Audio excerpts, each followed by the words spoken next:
हा कार्यक्रम संग्रहित असल्याने ध्वनिचित्रमुद्रण सदोष असण्याची शक्यता आहे.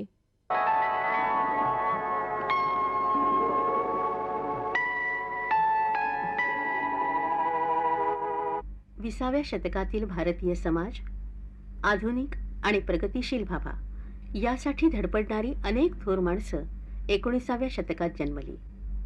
बाबूराव पेंटर त्यापैकीच एक.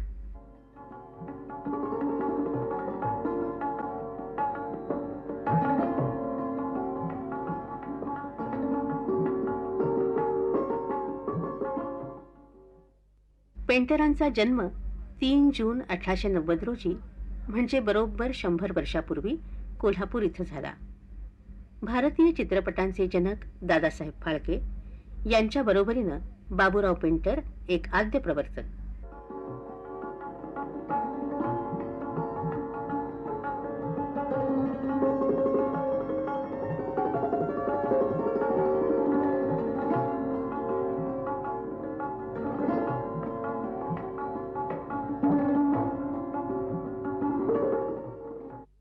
पेंटर केवळ चित्रपट दिग्दर्शकच नव्हते, तर चित्रकार, यंत्रविशारद, छायाचित्रकार,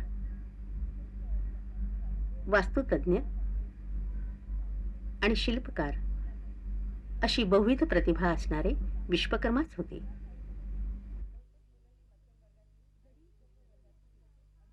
वडील कृष्णराव मिस्त्री यांच्याकडून सुतारकाम, हस्तिदंती कोरीवकाम अशा कारागिरीचा वारसा पेंटरांना मिळाला.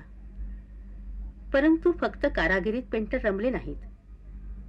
आतेभाऊ आनंदराव पेंटर यांच्याबरोबर ते चित्र रंगवू लागले. पेंटर बंधूंकडे चित्रकलेचं शिक्षण घेण्यासाठी विद्यार्थी येत. मात्र बाबूराव पेंटरांनी कुठल्याही कलाशाळेत चित्रकलेचं पद्धतशीर शिक्षण घेतलेलं नव्हतं. चित्रकार म्हणून पेंटरांनी जो नावलौकिक कमावला त्यामुळेच मूळचं मिस्त्री हे आडनाव जाऊन पेंटर हे आडनाव त्यांना लाभलं. ललित कला दर्शन नाटक मंडळीचे मालक केशवराव भोसले पेंटर बंधूंचे बालमित्र. 1909 साली केशवरावांनी नाटकाचे पडदे रंगवायला पेंटर बंधूंना मुंबईला बोलावलं.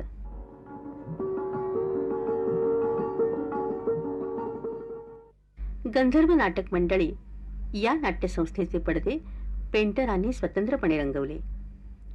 पैज लावून प्रेक्षकांकडून पडद्याला पेंटरांनी टाळी मिळवली. तोपर्यंत मराठी आणि इतर भाषिक नाटकांचे पडदे अत्यंत भडक रंगात रंगवलेले असत. त्यांनी त्यातली कृत्रिमता काढून टाकली. रंगसंगती डोळ्यांना सुखवणारी आणली. विशेष म्हणजे पडद्यांना डेफ्थ आणली आणि 3 डायमेन्शन्सचा परिणाम साधला.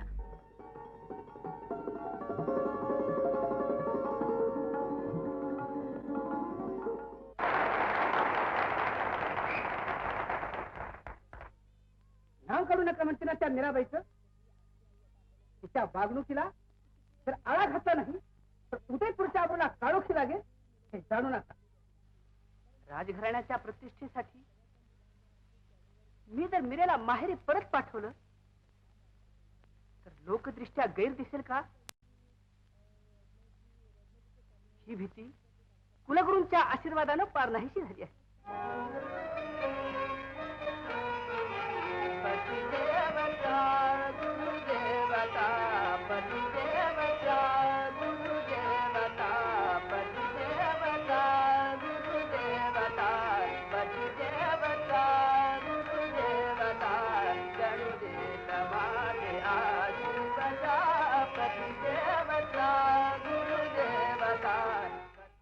पण पेंटरांची प्रतिभा पडदे रंगवण्यातच रमणारी नव्हती.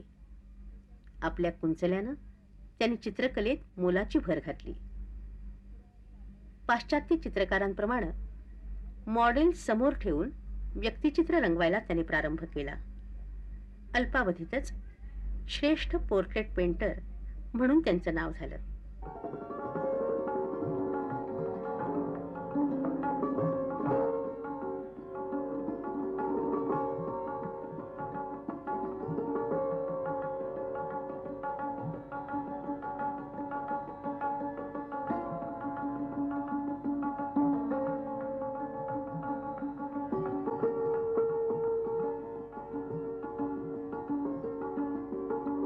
बाबूराव पेंटरांच्या चित्रकलेमध्ये जी शैली दिसते ती विशेषतः वास्तववाद म्हणून ओळखली जाते.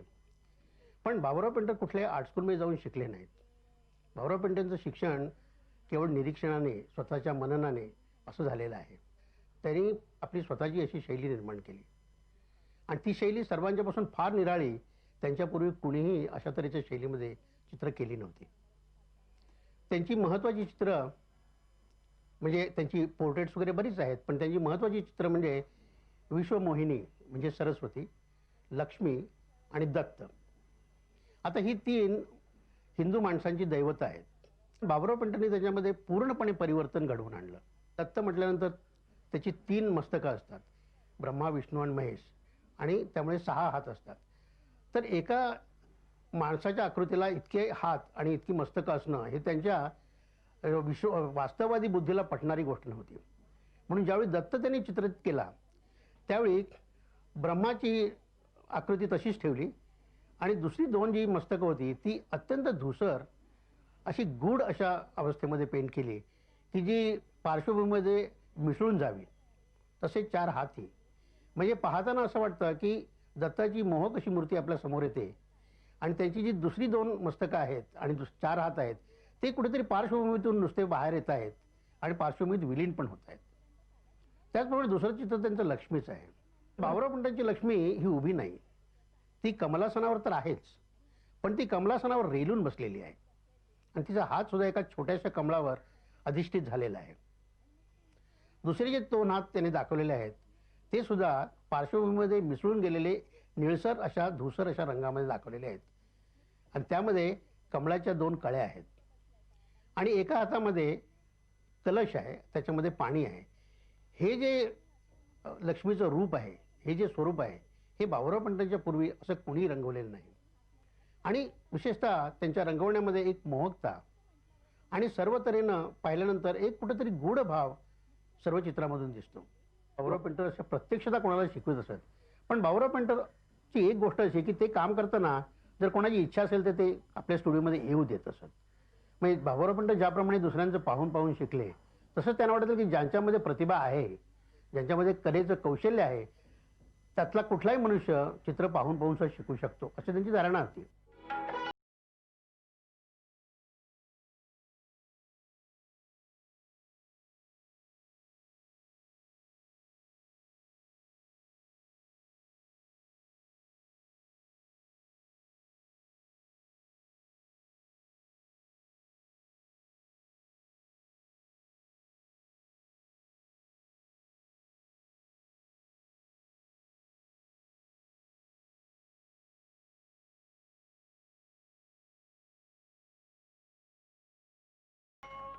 कोल्हापूरच्या राजाराम महाराजांनी आपलं अश्वारूढ पोर्ट्रेट त्यांना रंगवायला सांगितलं आणि शानो घोडा नीट आला पाहिजे अशी अट घातली.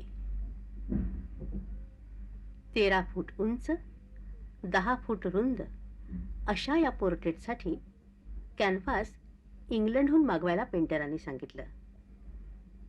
कोल्हापूरच्या रेसकोर्सवर अश्वारूढ महाराजांचे फोटो घेऊन हे चित्र पेंटरांनी पूर्ण केलं. पोर्ट्रेट्स रंगवताना कॅनव्हासवर कष्ट न पडता तो रंगवता यावा यासाठी खालीवर होणारा इझेल पेंटरांनी स्वतः तयार करून आपलं इंजिनिअरिंग कौशल्य दाखवलं.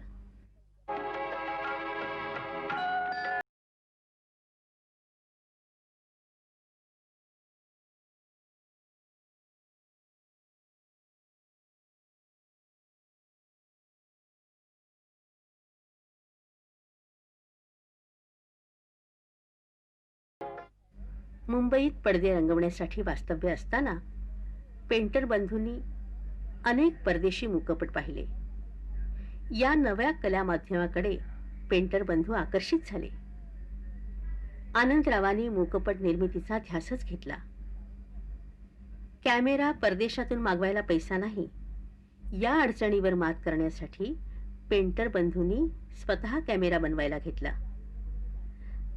दरम्यान राजा हरिश्चंद्र हा फाळक्यांचा पहिला भारतीय मूकपट पाहिला. त्यात स्त्रियांच्या भूमिका पुरुषांनी केलेल्या पाहून पेंटर बंधू नाराज झाले. आपल्या मूकपटात स्त्रियांच्या भूमिका स्त्रियाच करतील असे उद्गार त्यांनी काढले.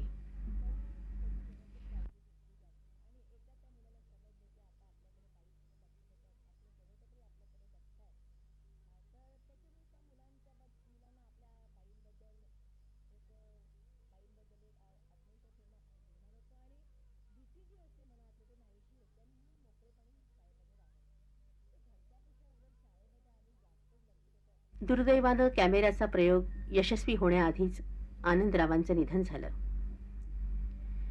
मूकपट बनवायचं आनंदरावांचं स्वप्न पूर्ण करणं हे आता बाबूराव पेंटरांचं जीवन कार्य ठरून गेलं. या कार्याची सतत आठवण राहावी म्हणून आनंदरावांच्या स्मरणार्थ वयाच्या 25व्या वर्षी बाबूरावांनी जी दाढी राखली ती शेवटपर्यंत.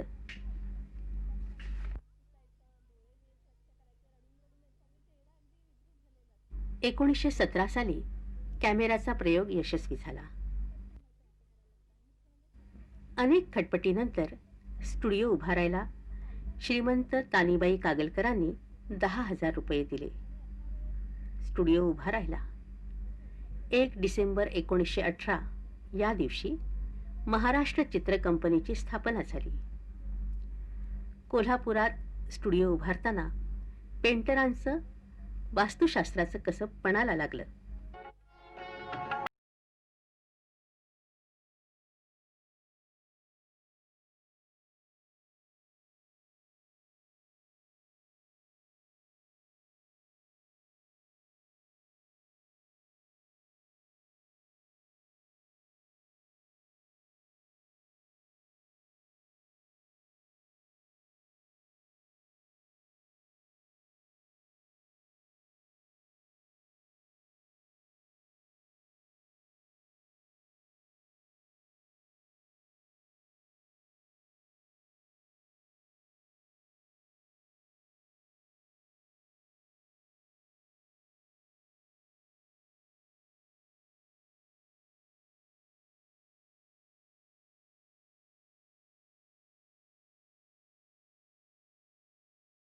भारतीय पडद्यावर प्रथम आलेली मराठी स्त्री म्हणजे गजराबाई. दादासाहेब फाळक्यांप्रमाणे सिनेमाचं कोणतंही शिक्षण नसताना स्टुडिओ उभा राहताच पेंटरांनी पहिला मूकपट सैरंध्री काढायचं ठरवलं. काकासाहेब खाडीलकरांच्या कीचकवध नाटकाचा हाच विषय होता. ब्रिटिश सरकारनं त्यावर बंदी घातली होती. प्रेक्षकांनी सैरंध्रीचं अभूतपूर्व स्वागत केलं.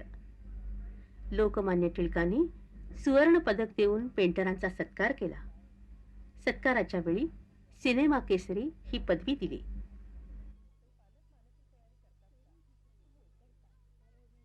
सैरंध्रीच्या यशानं कोल्हापुरात मराठी चित्रपट व्यवसायाचा पाया घातला गेला. मूकपटांना कलेचं लेणं चढवलं. अस्सल पौराणिक वातावरण, शॉर्ट कंपोजिशन अशी अनेक वैशिष्ट्य सैरंध्रीमध्ये होती. कला महर्षी बाबूराव पेंटर यांचं घराणंच मुळी कलावंतच होतं. त्यांनी नाटकाचे पडदे केले. त्यावेळेस त्यांच्या डोक्यात आलं की हे नाटकाचे पडदे जर सॉलिड केले तर स्टेजवरती चित्रपटावर फार चांगला पडदा होईल. म्हणून नाटकाचे स्वयं नाटकाचं त्यांनी पडदे जे केले त्यावर त्यांना वाटलं हे खांब हे सगळं खरे करायचे, लाकडी करायचे, त्याच्यात मोल्डिंग करायचं. अशा त्यानं पहिलं सैरंध्री चित्रपटाचं सेटिंग केलं. आणि त्या सैरंध्री चित्रपटाचं मध्ये बायका आणि स्त्रियांनी पहिल्या भूमिका त्यांनी केल्या. स्त्रिया सुद्धा मिळत होत्या, वेश्या सुद्धा स्त्रिया येत होत्या. कारण वेश्यांनी तोंडाला रंग लावणं हे पाप आहे म्हणून त्याला जाती बाहेर काढलं. तर अशा वेश्यांना सुद्धा बाबूरावांनी आपल्या कंपनीत राहायला जेवायला ठेवलं आणि त्यांना कामं दिली. आणि त्या सैरंध्री चित्रपटाला देशी कॅमेऱ्यानं फिल्म घेऊन पहिलं चित्रपट पुण्याला आर्य सिनेमात दाखवलं. सैरंध्री आणि सुरेखा हरण या पौराणिक चित्रानंतर हरिनारायण आपटेंच्या कादंबरीवर सिंहगड घ्यायचं ठरवलं. मूकपटांना पुराणाकडून इतिहासाकडे वळवण्याचं आणि साहित्याशी जवळीक साधण्याचा पहिला प्रयत्न हे श्रेय बाबूराव पेंटरांचंच. सिंहगडच्या मुहूर्तानंतर एक धक्कादायक घटना घडली. आग लागून महाराष्ट्र फिल्म कंपनी स्टुडिओ भस्मसात झाला. त्यात सर्व निगेटिव्ह जळून गेल्या.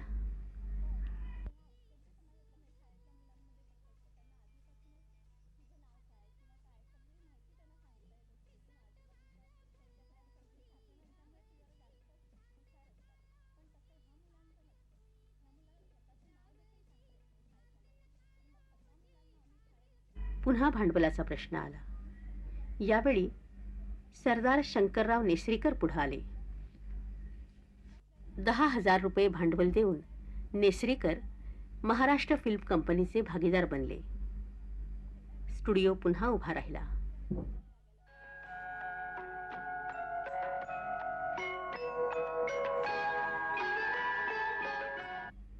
सिंहगडमध्ये पेंटरांनी स्वतः शिवाजीची भूमिका केली. मूकपटांचा जमाना पौराणिक कथांच्या लोकप्रियतेचाच होता. पेंटरांनी मूकपटांना इतिहासाकडे वळवलेलं होतंच. कल्याण खजिना, राणा हमीर, शहाला शह या ऐतिहासिक चित्रानंतर सावकारी पाश हा शेतकऱ्यांच्या जीवनावरील सामाजिक चित्रपट काढून मूकपटांना वास्तवाच्या भुईवर त्यांनी आणलं. सावकारी पाशची प्रिंट आता उपलब्ध नाही, पण तत्कालीन वृत्तपत्रांनी एक वास्तव चित्र अशी त्याची नोंद करून ठेवली आहे. आणि पेंटरांची तुलना अमेरिकन दिग्दर्शक D.W. ग्रिफिथ याच्याशी केली आहे. ते 1925 साल होतं. कल्याण खजिना आणि सती पद्मिनी या 2 मूकपटांना लंडनमधील वेम्बली ब्रिटिश वसाहत प्रदर्शनात ब्रॉन्झ पदक आणि प्रशस्तीपत्र मिळालं. 1930 साली भागीदारांशी मतभेद होऊन पेंटरांनी महाराष्ट्र फिल्म कंपनी सोडली. 1920 ते 30च्या 10 वर्षात 17 मूकपटातून या नव्या कला माध्यमाला कलेचा दर्जा त्यांनी प्राप्त करून दिला आणि निष्ठेनं उपासना करणारी असंख्य माणसं दिली.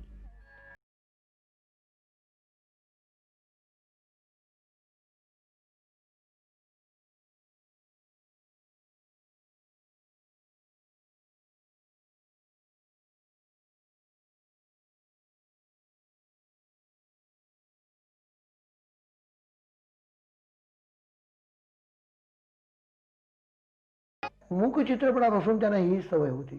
सगळं दृश्यांनी दाखवायचं आणि जिथं फक्त भाषेचा संबंध येईल तिथेच तेवढा तो डायलॉग टाकायचा. आणि त्याच पद्धतीने त्यांनी बोलपट देखील अशाच पद्धतीने घेतले की जे दृश्यातून दिसतील. आणि दृश्य आणि डायलॉग हे बडबडणारा, आता तो साधा शेतकरी तो किती बोलेल, किती विद्वत्ता, हे सगळं लेखकांनी जरी लिहिलं असलं तर त्यांना ते पटायचं नाही. आणि हे जे स्कूल होतं, या स्कूलमध्ये तयार झालेली प्रभातची मंडळी हे देखील त्याच्यावर खल असाच करायचे. पेंटरांनी महाराष्ट्र फिल्म कंपनी सोडली तेव्हा ते एक व्यक्ती न राहता चित्रपटाचे विद्यापीठ बनले होते.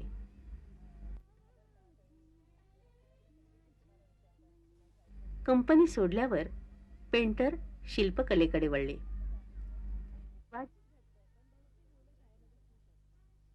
पुतळा बनवणाऱ्याला ओतकामाच्या भट्टीवर अवलंबून राहावं लागतं. तेव्हा त्यांनी स्वतः अशी मोठी भट्टी बनवली. अनेक छोटी मोठी शिल्प त्यांनी निर्माण केली.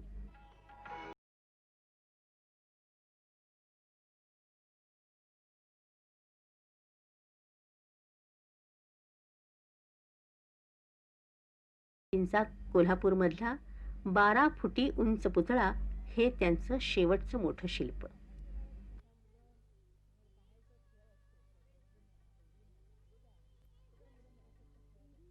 कवीश्वराने प्रसाद कवीना इथं आणलं, खरं ना? कवीश्वराच्या सांगण्याबरोबर त्याला असे इथे आणलं आणि त्यांच्या बरोबर एक मुलगाही होता.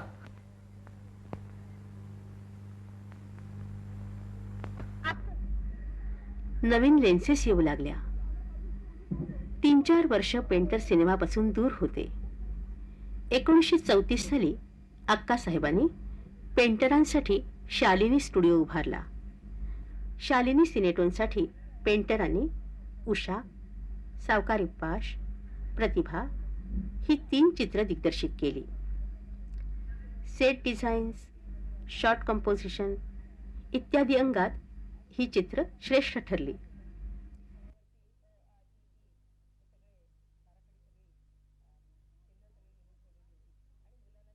उषाच्या हिमालयाच्या सेट्सचं कौतुक झालं.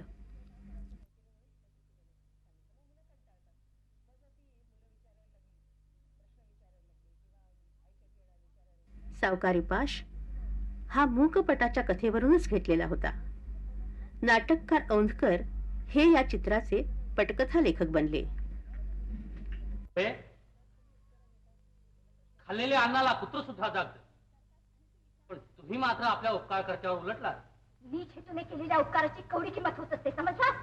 प्रतिभाचं कौतुक चित्रकाव्याचा उत्कृष्ट नमुना म्हणून समीक्षकांनी केलं.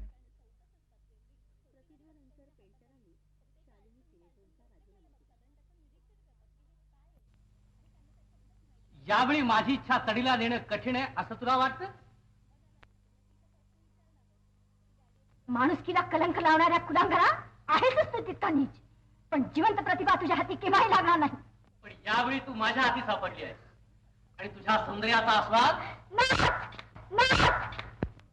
कवीश्वर, युवराजी, मी चूप. एक शब्द सुद्धा उच्चारू नकोस. बाबुराव पेंटर हे जर फॉरेनर जन्माला आले असते तर त्यांचा फार मोठा उदो झाला असता.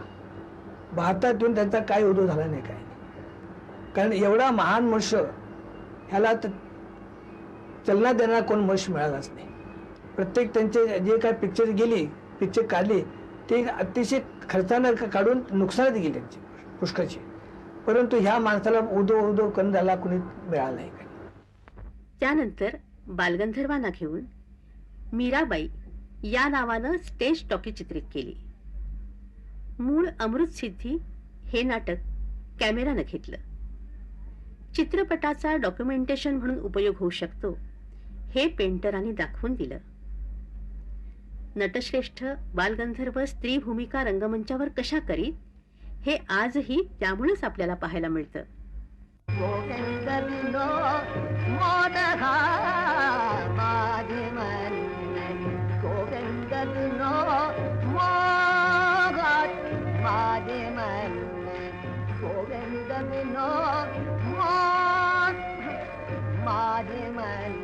कलेशी किती एकरूप होत असत चित्र करताना किंवा डायरेक्शन करताना किंवा इतर कुठलीही गोष्ट करताना ते स्वतःला संपूर्ण विसरत असत. त्या चित्राशी ते एकरूप होत असत. कलेच्या दृष्टीनं सुद्धा त्यांची चित्र जी आहेत ना ती पाहिली. दत्ताचं चित्र आपण पाहिलं किंवा सरस्वतीचं चित्र जरी आपण पाहिलं तरी हीच गोष्ट आपल्या लक्षात येईल की त्यांचं अंतःकरण अत्यंत भव्य होतं. त्यांची कल्पनाशक्ती अपूर्व अशी होती. प्रतिभाशक्ती त्यांची अपूर्व होती हे त्यांच्या चित्रावरून स्पष्ट होत होतं, यात काही शंकाच नाही. प्रतिभानंतर पेंटरांनी शालिनी सिनेटोनचा राजीनामा दिला.